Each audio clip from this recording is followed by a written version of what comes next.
ഇതാണ് യഥാർത്ഥ പണം കായ്ക്കുന്ന ചെടി. വീടിൻ്റെ വടക്ക് കിഴക്ക് ദിശയിൽ നട്ടാൽ മതി, ഫലം ദിവസങ്ങൾക്കുള്ളിൽ കാണാൻ സാധിക്കും. ചില സസ്യങ്ങൾ വീടിന് സമീപം നടുന്നത് വളരെ ഗുണകരമാണ്. അത് വീടിനും അവിടെ താമസിക്കുന്നവർക്കും ഏറെ പ്രയോജനം ചെയ്യുന്നു. ഇവ സന്തോഷവും സമൃദ്ധിയും ഐശ്വര്യവും ജീവിതത്തിലേക്ക് കൊണ്ടുവരുന്നു. പ്രത്യേകിച്ച് മഞ്ഞൾ ചെടി. ചില പ്രത്യേക ദിശകളിൽ ഈ ചെടി നട്ടു വളർത്തുകയാണെങ്കിൽ വളരെയേറെ ഗുണങ്ങൾ ചെയ്യുന്നു. ഏതൊക്കെ ദിശയിലാണ് മഞ്ഞൾ ചെടി നടേണ്ടത് എന്ന് നമുക്ക് നോക്കാം.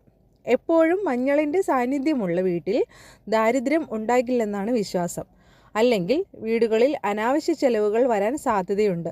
മഞ്ഞളിന് നെഗറ്റീവ് ഊർജ്ജത്തെ അകറ്റാനുള്ള കഴിവുണ്ട്. മഞ്ഞളിൻ്റെ സാന്നിധ്യമുള്ള വീടുകളിലെ ആളുകൾക്ക് പുതിയ അവസരങ്ങൾ വന്നു ചേരുന്നു. സാമ്പത്തികമായി ഇവർ ഉയരങ്ങളിലെത്തും. എപ്പോഴും ഭാഗ്യം നിങ്ങൾക്കൊപ്പം ഉണ്ടായിരിക്കും.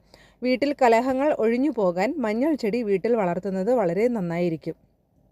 എന്നാൽ ശരിയായ ദിശയിൽ മഞ്ഞൾ നട്ടില്ല എന്നുണ്ടെങ്കിൽ അത് ഗുണത്തേക്കാളേറെ ദോഷം ചെയ്യുകയാണ് ഉണ്ടാവുക. വടക്ക് കിഴക്ക് ദിശ ഉത്തമമാണ്. വീടിൻ്റെ ഈ ഭാഗത്ത് മാലിന്യങ്ങൾ വരാതെ നോക്കണം. നട്ടാൽ മാത്രം പോരാ, കൃത്യമായി മഞ്ഞളിനെ പരിപാലിക്കുകയും വേണം. ഇതിലൂടെ ശത്രുദോഷവും മാറും. തെക്ക് പടിഞ്ഞാറ് ദിശയിൽ ഒരിക്കലും മഞ്ഞൾ നടാൻ പാടില്ല.